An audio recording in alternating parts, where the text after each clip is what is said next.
Buenas tardes chicos y chicas, bienvenidas nuevamente a su programa Radio Divulga Ciencia.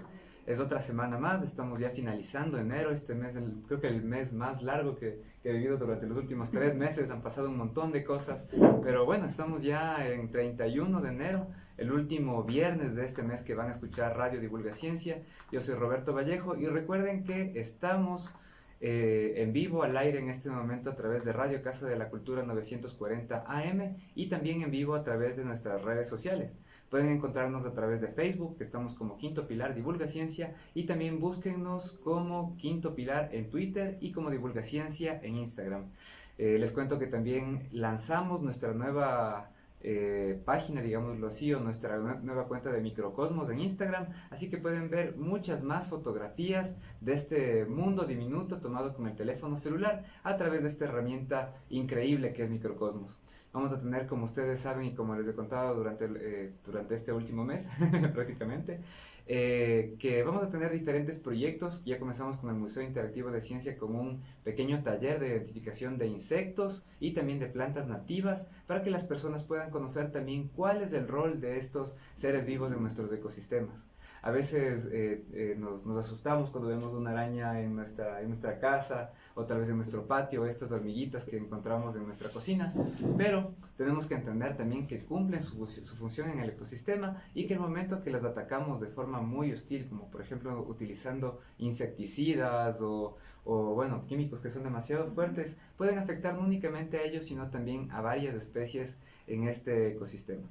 Así que como conversábamos también la última vez con nuestra invitada Sandy de la iniciativa Aves Quito, ella nos contaba que también es muy importante tanto para las aves como también para muchas especies que viven en nuestros jardines tener un ecosistema equilibrado y sobre todo tener de dónde alimentarse, también tener dónde refugiarse para poder estar sanos y bueno, coexistir también tranquilamente con ellos. Entonces, chicos, el día de hoy es una gran oportunidad para conversar con una invitada muy especial. Ella es Gabriela Arévalo. Gaby es directora del Departamento de Educación para la Conservación del Zoológico de Quito. Es comunicadora social y ha trabajado como periodista en medios impresos y digitales. Gestionó proyectos de comunicación, periodismo ambiental y educomunicación de forma independiente y junto a organizaciones como OECO Brasil y Finding Species. Realizó su maestría en Comunicación Digital Interactiva en la Universidad Nacional de Rosario, Argentina, y es la coordinadora de User Engagement en SciDev.net para América Latina y el Caribe. Bienvenida, Gaby. Bueno, Roberto, muchas gracias. La verdad, feliz de estar aquí. No siempre, pero casi siempre que puedo, los miro por streaming y es como raro ahora estar al otro lado. Sí, estar al otro lado. Ajá. Qué chévere, Gaby. Para nosotros es un gusto que hayas venido a este programa y justamente contigo queremos conversar sobre este tema de la comunicación ambiental, de la educación ambiental, porque es necesario generar debates como uno que organizaron recién justamente a través de Twitter sobre el Día de la Educación Ambiental. Exacto, sí. Ajá. Sí, el 26 de enero fue el Día de la Educación Ambiental. Ajá. Y bueno, yo hace como 6 años, un poquito más, que me metí en todo lo que es la comunicación ambiental y la comunicación me llevó a la educación. Ajá. Y luego a entender que realmente son como la educación y la comunicación forman una dupla bastante interesante en los temas ambientales. Ajá. Y cuando viví en Argentina, en Rosario, que es la ciudad donde yo viví, tenía mucha fuerza el Día de la Educación Ambiental. Oh, wow. Entonces, sobre todo la Municipalidad de Rosario hacía varias actividades, no solo ambientales, sino también culturales. Ajá. Y yo nunca había escuchado nada de la educación ambiental. Y estaba, o no, más bien, nunca había escuchado nada de que había un día por la educación ambiental. Ajá. Y yo estaba vinculada en esa área, ¿no? Entonces fue como que me impactó. Y ahora que volví al Ecuador hace un año, en el zoológico, como conversamos con el equipo interno y dijimos, es tan importante resaltar que existe un día de la educación ambiental y además tomarnos ese día para empoderar el tema de la educación ambiental, porque lamentablemente somos un país que ha dejado de lado o ha dejado en tercero, cuarto, quinto plano la educación y en sexto, séptimo la ambiental. Entonces es por eso que comenzó y específicamente desde el Departamento de Educación para la Conservación decidimos generar estas pequeñas actividades y encuentros en relación a lo que estamos haciendo y lo que deberíamos hacer para cambiar el panorama que vivimos y que se nos viene a futuro. Gaby, un poco cuéntanos desde el principio, ¿qué es la educación ambiental? ¿Es tal vez una forma de divulgación científica? ¿Es una forma de concientización? ¿Qué es la educación ambiental? Bueno, creo que es todo lo que tú ya has dicho, ¿no? Es divulgación científica, pero tomado desde otro lado. A veces cuando hablamos de divulgación científica vinculada con la educación, creemos que estamos haciendo educación cuando, por ejemplo, en un zoológico, que es el ámbito en el que yo trabajo, le hablamos al público de animales y plantas, ¿no es cierto? Y ahí nos estamos poniendo muy cerrados a hablarles desde la disciplina biológica. Y eso no es la educación ambiental. Para mí la educación ambiental es justamente no hablar, sino más bien co-crear con el otro hábitos de consumo responsables con el ambiente. Es generar cambios. Yo siempre pongo este ejemplo y digo que si nosotros, las generaciones actuales y las de nuestros padres y abuelos, hubiesen tenido una educación ambiental responsable desde sus familias y escuelas, ahorita no nos costaría tanto cambiar nuestros hábitos de consumo.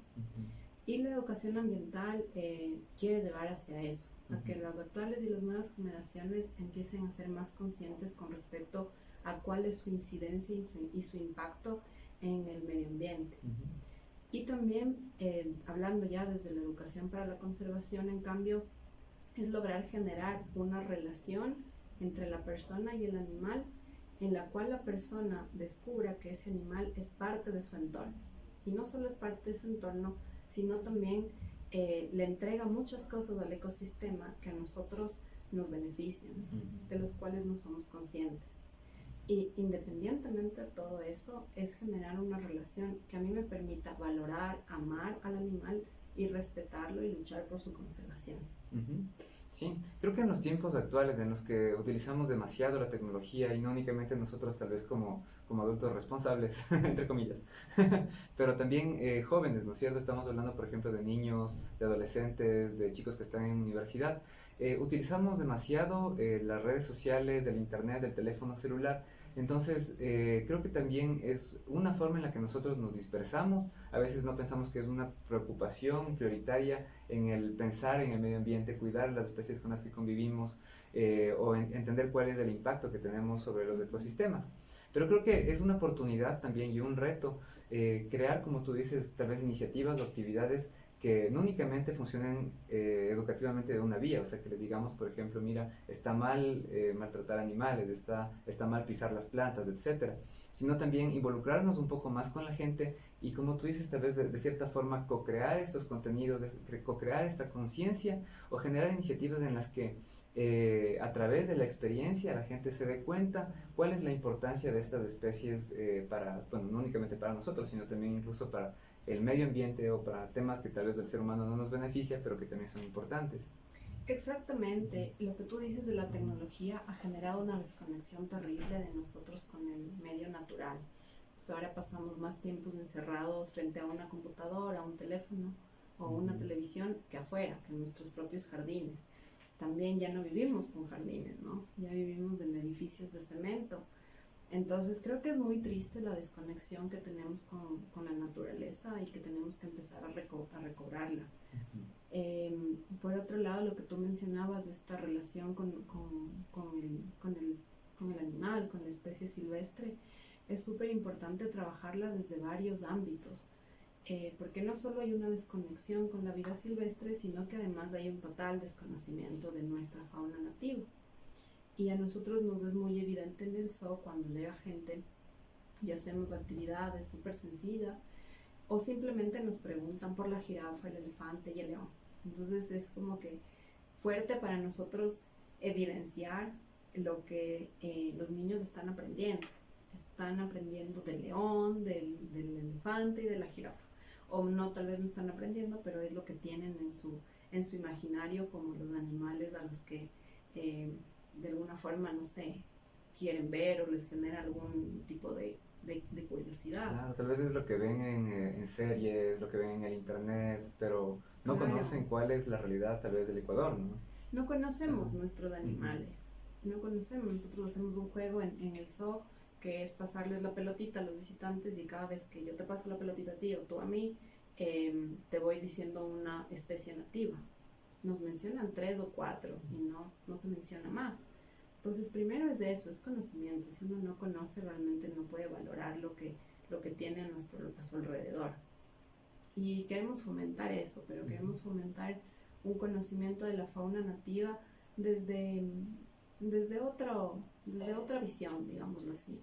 No siendo nosotros los educadores que les hablamos del oso de anteojos, del jaguar, del tema ecosistémico, no, sino más bien siendo más transversales, metiendo por ahí el arte, un poco de ciencia, también lo lúdico, el compartir con la familia, el sensibilizarse frente a lo que está pasando, porque la realidad de nuestra vida silvestre es muy fuerte aquí en el país.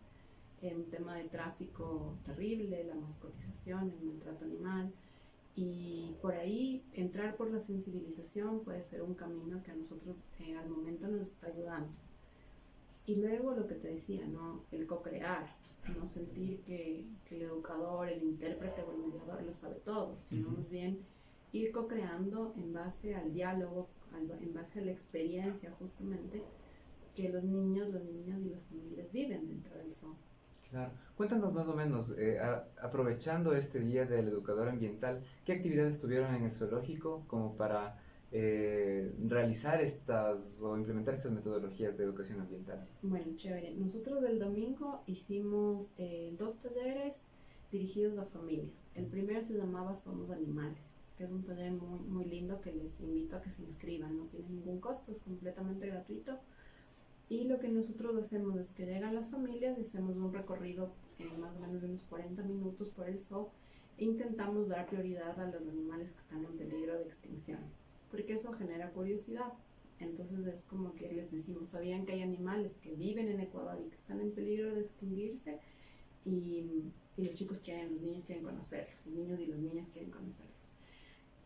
Luego que hacemos este recorrido, buscamos que el recorrido sea, como te comentaba, no hablar de la biología del animal, sino más bien a través de preguntas, conocer qué es lo que ellos saben de ese animal, ir complementando ese conocimiento y sobre todo damos mucho énfasis en la historia de los animales, porque los animales que viven en el zoológico son animales rescatados, que tienen una historia detrás muy particular y muy triste, ¿no? Pues le contamos la historia del oso de anteojos, por ejemplo, que fue un oso que fue encontrado junto a su madre. La madre estaba muerta, le habían cortado las patitas entonces el oso era un oceno chiquitito que seguramente los cazadores no alcanzaron a llevárselo o algo así, y que incluso estuvo con una soga en el cuello. Entonces de esas historias se repiten con nuestros animales y se las compartimos al público de la mejor manera posible para que cuando son niños y niñas muy pequeñitos no les genere muchísimo impacto. Luego vamos a un espacio que es un poco más como lúdico y cerrado dentro del bosque seco, donde hacemos actividades corporales. Pues les invitamos a que se sientan animales, a que se muevan como un animal. Qué divertido. Sí, muy divertido. Y sabes que es súper lindo porque los niños y las niñas se sueltan, ¿no? Y son de todos, son jaguares, rugen, es lindo ver cómo se expresan. Y los adultos les gusta. Entonces se dejan contagiar por esa magia que tienen adentro los más chiquititos y empiezan ahí a meterse en su personaje. Wow, qué bien. Es lindo porque casi siempre los espacios que nosotros que hemos venido generando han sido solo de niños y niñas, y lindísimo trabajar con ellos, pero ver lo que genera esa interrelación de edades es muy muy bonito. Incluso en este último taller que te cuento tuvimos 4 o 3 abuelitas que fueron con sus nietos. Entonces fue también como chévere verles compartir eso. Y bueno, luego de este encuentro vamos a otro espacio. Siempre buscamos eso también, ¿no? Irnos moviendo por diferentes lugares del zoo, no centrarnos en un lugar cerrado que queremos salirnos de esa idea de aula, sino más bien irnos moviendo. Perfecto. Y los espacios que tiene el zoológico, o sea, pueden ser aprovechados justamente para eso, ¿no? Totalmente, y buscamos que se aprovechen, y la gente que participa en los talleres les gusta mucho, que dicen, este lugar no conocía, esto es nuevo. Y bueno, luego finalmente nos ponemos en un espacio igual del bosque seco que es completamente abierto y con mesas y sillas. Les invitamos a que dibujen un retrato silvestre. Entonces ellos eligen un animal, que puede ser un jaguar por ejemplo, y la mitad del rostro es de un jaguar y la otra mitad es su rostro. Oh, qué chévere. Entonces, bueno, si quieres te indico, aquí tenemos unas fotos de los retratos de ese taller. Y es muy chévere porque la gente saca reflexiones muy fuertes, ¿no? Muy lindas, como que yo tengo igual, al igual que el jaguar, tengo ojos, tengo boca, tengo oídos, y se sensibilizan mucho al sentirse animales y al descubrir un poco como, mira aquí. Oh, los niños dibujan eso. Sí. Chicos que nos están viendo en este momento, préstenme un ratito, porfa. Voy a ponerle en pantalla para que vean algunos de estos dibujitos que ¿Te están pongo chéveres. desde el principio qué? Sí, ¿verdad? puede ser, ajá. Qué chévere. O sea, esto dibujan grandes y chiquitos, Grandes, ¿no es cierto? y niños, exactamente. Ajá. A ver, vamos a acercarle la cámara ahí. Uy.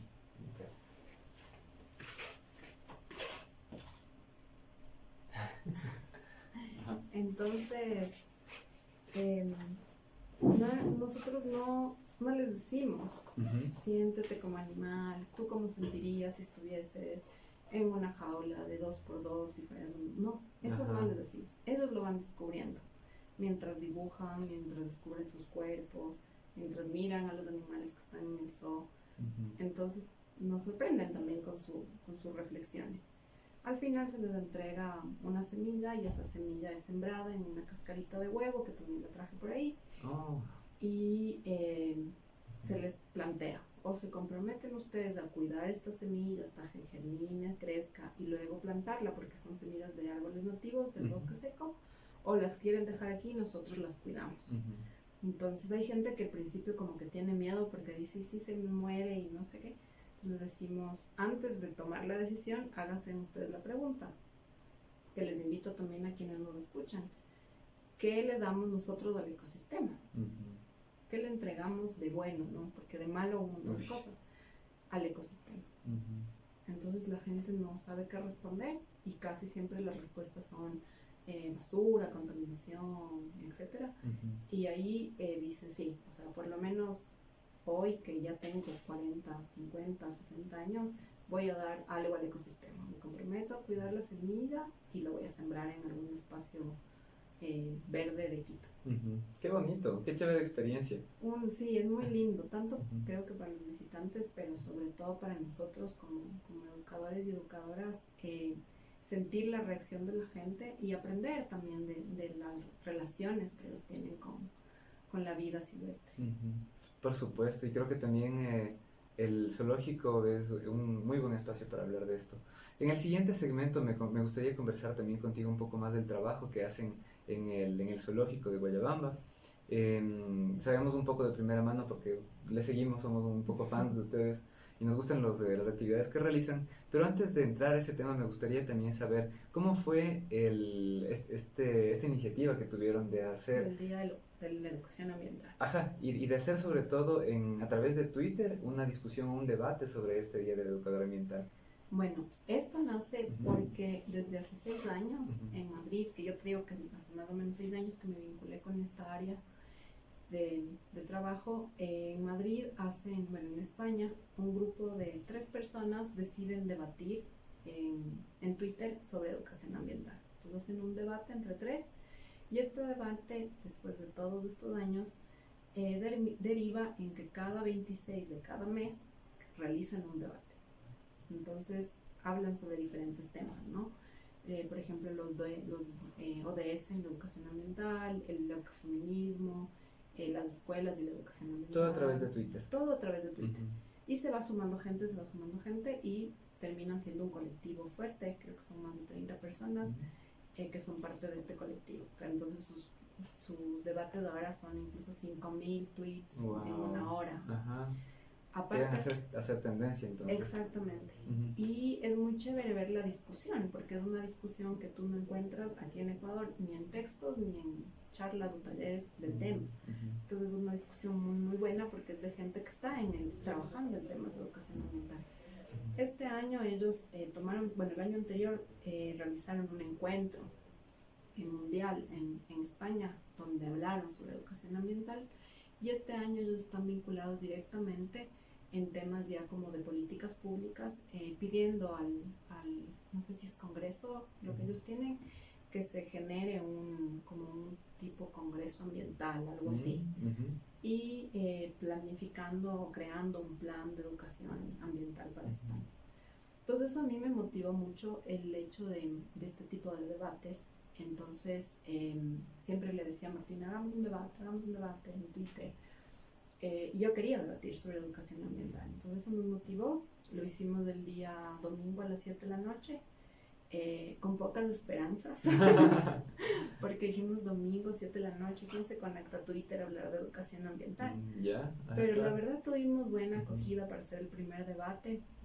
Yo calculo que estarían unas 38 personas o 40 participando activamente, ¿no? Y seguramente vieron otras que, aunque no comentaban, nos estaban viendo y nos retuitearon. Nos acompañaron en el debate María Fernanda Burnea, un poco desde el ámbito de la educación y de la comunicación ambiental. Ella trabajó en educación ambiental en la WWF. Qué chévere. Y nos acompañó también Juan Manuel Guayasamín, que él es biólogo y docente de la Universidad de San Francisco, que también trabaja muy de cerca con temas de educación ambiental. Entonces, el debate fue muy rico. Lo hicimos a través de un hilo de Twitter. Ustedes lo pueden ver porque está ahí como no con mucha orden, porque Twitter no nos permite esa organización, pero están ahí los tweets de lo que se fue generando. ¿Fue a través de la cuenta del zoológico? Exacto. ¿Cómo están? ¿Cómo los pueden encontrar? Es @so_Quito. Ya. Y no sé qué te puedo contar del debate. Se debatió muchísimo sobre la poca formación que tenemos los educadores y los educadores ambientales, o más bien la poca... los pocos espacios formativos, ¿no? Para esto. Fue, creo que, un tema importante. Se debatió el hecho de que en dónde debe estar la educación ambiental, si en las ciudades o en las comunidades. Pues ahí hubo toda una discusión, ¿no? Había gente que decía la educación ambiental tiene que estar en las comunidades porque es ahí donde está el mayor impacto. Y no, debe estar en las ciudades porque lo somos nosotros, la gente de ciudad, las que realizamos ese impacto. Se habló de consumo también, de esta tendencia muy consumista que tenemos desde que el capitalismo nos impacta con esto, ¿no? Generar recursos consumiendo. Entonces se habló del consumo responsable. ¿Qué más hablamos? De la educación no como una herramienta, sino como una estrategia que sea transversal. En el ámbito educativo no debería crearse la materia de educación ambiental, sino más bien desde que tú entras a la escuela hasta que sales debería ser transversal. O sea, desde el hecho de que las matemáticas se pueden sumar, o sea, se pueden vincular a la educación ambiental, pero también desde las acciones simples, como dentro de tu aula tener 3 tachos de basura para aprender a reciclar y aprender a manejar residuos, y una compostera en la escuela para hacer compostaje. Sí, he visto que muchas escuelas y colegios están comenzando a generar pequeños jardines urbanos en los que están trabajando los niños, conocen un poco más sobre plantas nativas, sobre cómo cuidarlas, pero lamentablemente creo que todavía no está muy popularizado eso. Sería interesante hacer algún acercamiento, si es que esta comunidad comienza a crecer de educadores ambientales, hacer un contacto con el Ministerio de Educación y realmente que se implemente esta materia como algo que tengan que seguir de cajón. Claro, totalmente, o sea, es necesario, que lamentablemente debería nacer de la iniciativa ciudadana y de cada institución, pero si no está un poco como reglamentado o incluso evaluado por el ministerio, a veces los proyectos duran un año y luego se caen, o incluso hay lugares donde no llegan. Entonces creo que sí es súper importante, e incluso lo que te decía, ¿no? Que no sea una materia, sino que sea transversal.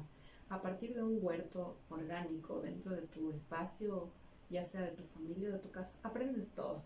Matemáticas, biologías, ciencias naturales, lenguaje, aprendes todo. Entonces creo que eso es lo importante, empezar a verle a la educación ambiental como el eje transversal de todas nuestras acciones y de todos nuestros aprendizajes. Sí, es cierto. Chicos, esta conversación está muy interesante. Nos acompaña Gabriela Arévalo del Zoológico de Quito. En este momento nos vamos a una pequeña pausa en un ratito y volvemos con más información. Recuérdense que en este momento estamos en vivo a través de nuestras redes sociales, a través de Quinto Pilar Divulga Ciencia en Facebook y también a través de Radio Casa de la Cultura 940 AM. Regresamos en un ratito. Se pasa el tiempo volando. Sí, sí pasa rápido. Muy grande, porque como ya te comentaba, recibimos animales silvestres casi a diario. Y estos animales tienen detrás historias muy tristes que son evidencia de la realidad que vivimos en nuestro país en cuanto a la vida silvestre. Ya hemos hablado del tráfico, la mascotización, pero cuando yo digo tráfico y mascotización, son solo palabras, ¿no es cierto? Es como, sí, el tráfico de especies, hay una persona que saca la especie de su bosque, la transporta en una jaula, la vende y esa, no sé, hablando del guacamayo, pasa encerrado en una jaula. Entonces, de alguna manera siento que se ha hablado tanto de tráfico y mascotización que ya no nos duele, ya no somos muy, muy indiferentes a esa realidad y creemos que nosotros no somos parte de ello, no nos afecta ni podemos hacer nada. Entonces ahí está nuestra responsabilidad como Departamento de Educación para la Conservación.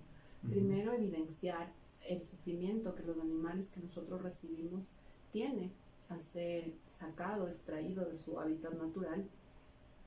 Es súper grande, es muy fuerte, ¿no? Como buscar las herramientas y las formas adecuadas para poder contar estas historias a niños y niñas de 2, 3 años y hasta adultos mayores que en su infancia tenían animales en su casa o que incluso tienen animales dentro de su hogar.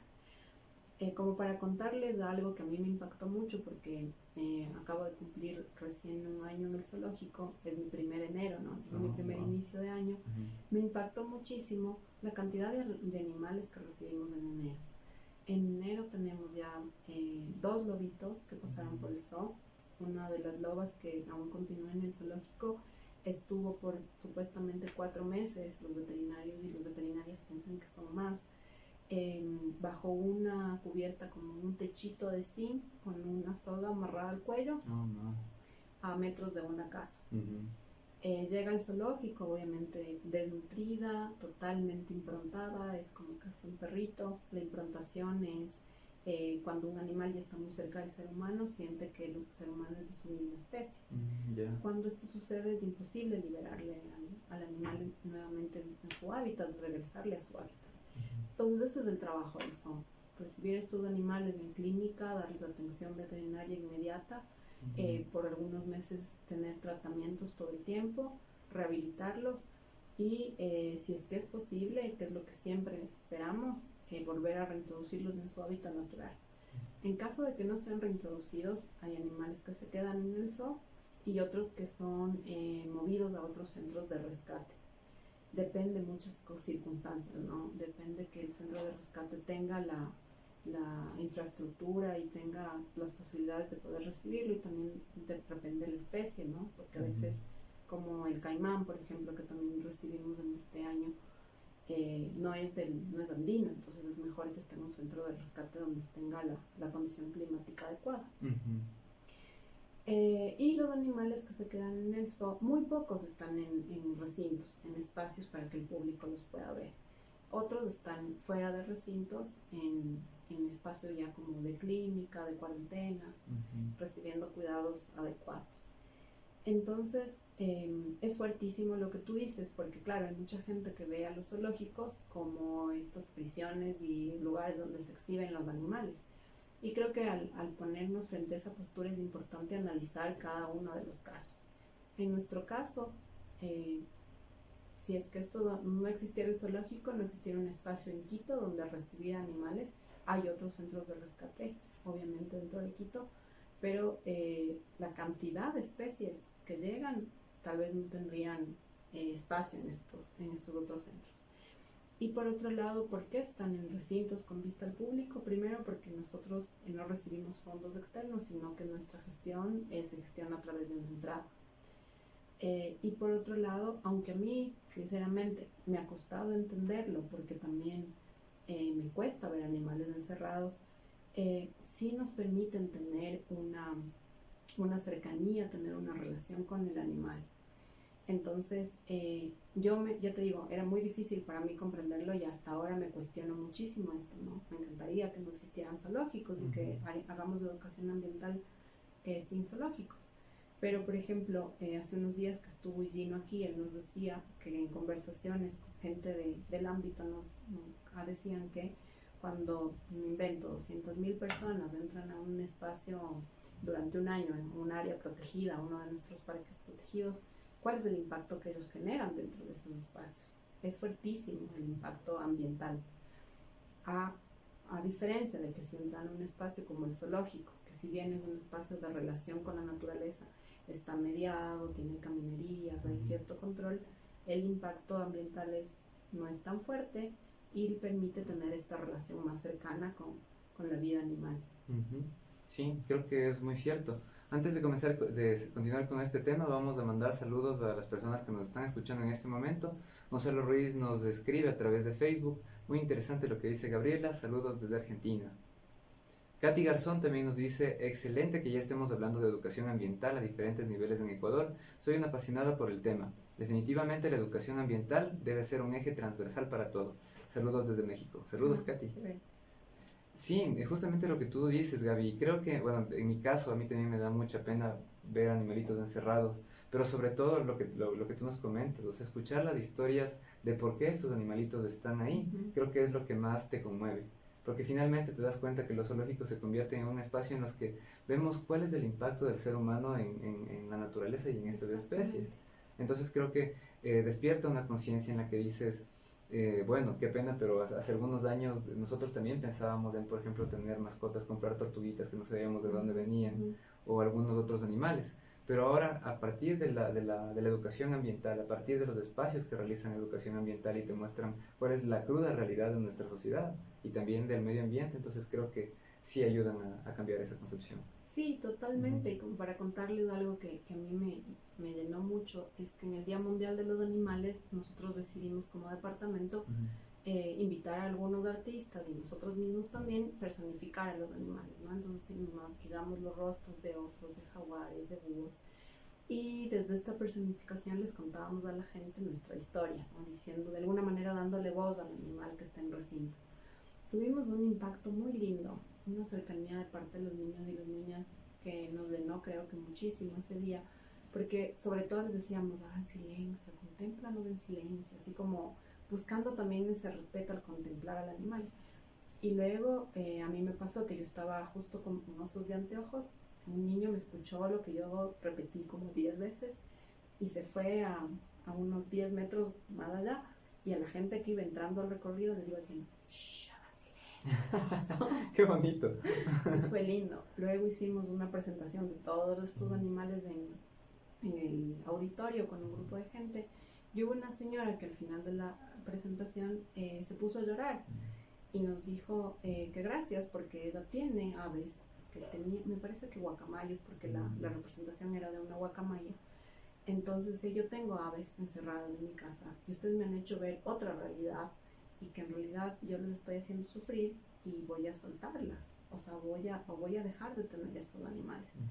Entonces eso a nosotros nos genera mucha, o sea, nos potencia como educadores y educadoras, porque si llegaste a una persona, yo siempre tengo una chica, una educadora que dice eso, si entraron 2000 y llegaste a una persona, valió la pena. Y es así, de ese día llegamos a una persona. Qué increíble, Gaby. Me gusta mucho el trabajo que hace el zoológico de Guayabamba. En este momento nos vamos a una pequeña pausa y regresamos para despedirnos y cerrar el programa.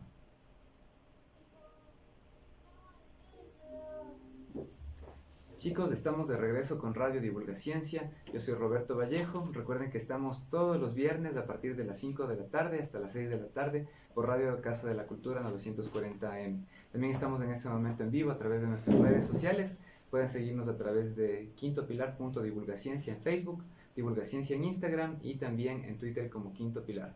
No utilizamos mucho esa red social, pero vamos a comenzar a experimentar un poco más a raíz de la experiencia que tienen ustedes con el debate en Twitter. Me pareció súper chévere. Sí, sí, o sea, y además súper abiertos, ¿no? Nos encantaría organizar debates cada 3 meses al menos, y si se puede hacer en conjunto, mucho mejor, porque podemos atraer más gente y además darle otra visión también al tema de la educación ambiental, hablar de educación ambiental y divulgación científica, por ejemplo. Es interesante el público chévere que hay en Twitter, porque hay mucha gente que presenta problemas, presenta su opinión, algunos argumentan con algunas bases sólidas, se puede decir, pero creo que finalmente a partir de la discusión todos nos enriquecemos, todos sabemos qué nos falta conocer, qué conocemos tal vez un poco más, y también cuáles son las perspectivas del resto de personas. Sí, creo que es chévere que la gente que está en Twitter, no todos, pero gran parte de la gente que está en Twitter busca juntarse o crear comunidad con gente que está en su mismo ámbito de trabajo o de interés. Entonces es interesante ver cómo la gente comparte una visión distinta a la tuya y te aporta, ¿no? Al principio, cuando yo decía hagámoslo en Twitter, sobre todo hicimos un debate en CyberNet y les propuse que esté en Twitter, me decían no, porque la gente discute, pelea, se ataca, y no queremos eso. Pero siempre pasa. Sí pasa, pero en los debates, estos dos que yo te comento, que siempre sigo los debates de EA26 Madrid, yo no he visto discusión así como de encendida, no, más bien siempre se debate con respeto y los puntos de vista diferentes no son atacados, creo que son bastante apreciados. Qué chévere. Sí. Chicos, estamos casi por cerrar el programa, pero antes Gaby nos va a comentar algunas cosas. Bueno, yo traje algunos materiales que hemos desarrollado con el SO, que son materiales de educación ambiental y de formación también. Entonces, por ejemplo, un programa muy lindo que sacamos del año anterior es el de animales en peligro de extinción. Toda la gente que va al SO se le entrega un mapa plastificado y unos stickers como bolitas. Entonces ellos tienen que ir ubicando durante su recorrido cuáles son los animales que están en peligro de extinción. Y luego al final del recorrido, quienes logran identificar todos los animales, se les da como este fanzine que desarrolló una de las educadoras del departamento, con información extra de cada animal y unos stickers también, ¿no? Oh, qué bonito. Entonces contarles que este proyecto que salió como una actividad se ha vuelto un programa educativo, entonces lo estamos ofreciendo también a las escuelas y colegios que quieran hablar de animales en peligro de extinción. Tengo aquí una bitácora, que nosotros le hacemos bitácora de viaje, donde le proponemos a la gente que va, esto sí dentro de un programa educativo, a que recorra el bosque seco del zoológico, encontrando qué tiene que ver el bosque seco con el agua. Si es un bosque seco, ¿por qué el agua está presente? Entonces también está dirigido a escuelas, a colegios, y si es que les interesa, sería chévere que puedan vivir esta experiencia. Y lo que a mí más me gusta, que gracias a esto se han generado relaciones muy interesantes, son estos huevitos con árboles nativos, no sé si así se ven. Recolectamos semillas de bosque seco en el zoo y luego las sembramos. Esto se hace con los públicos que nos visitan, sobre todo los fines de semana. Y como les comentaba, la idea es ir generando quisiéramos tener un vivero súper grande de árboles nativos para que después ir a reforestar o ir a restaurar zonas. Justamente hace poco conversamos con Lili Jaramillo, que ya tiene un proyecto de restauración de quebrados, y va a hacer una restauración en la Josefina. Entonces el zoo va a donar, esperamos que un poco más de 30 árboles nativos, que es chévere, porque viene la gente, siembra, nos deja su arbolito, nosotros lo vemos crecer y luego entregamos a otro grupo de ciudadanos a que restaure su quebrada. Qué chévere, Gaby, qué interesante iniciativa. Bueno, chicos, hemos llegado al final del programa. Les agradezco mucho por habernos seguido durante el programa de hoy. Recuerden que también estaremos en vivo la próxima semana a través de Radio Casa de la Cultura 940M y también a través de nuestra página de Facebook. Vamos a estar de 5 a 6 de la tarde, y les recuerdo que pongan atención también a nuestras redes sociales, porque próximamente lanzaremos varios talleres, varias actividades que vamos a realizar en conjunto con otras instituciones que hacen tanto educación ambiental como divulgación científica.